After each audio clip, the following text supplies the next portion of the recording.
Now we will be requesting the President to kindly press the button to signal the launch of the National Fiber Backbone Phase 2 and 3 project. Ready, Mr. President? At the count of 3.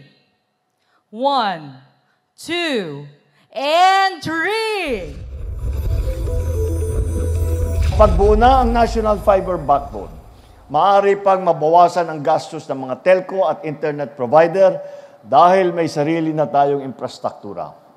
Mas abot kayang internet, mas maraming Pilipino ang konektado. Kaya kapag sinabi nating fiber backbone, mas mabilis na ang daloy ng impormasyon.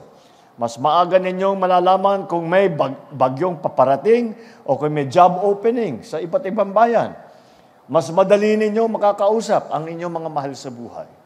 May ilang bahagi ng bansa na hindi pa rin naabot ng signal, kaya napipilitan pang bumiyahe ng malayo para maghanap ng signal. Kaya narito kami ngayon upang mailapit ang internet para sa lahat, lalo na sa mga nasa gidas, yung mga isolated and underserved areas.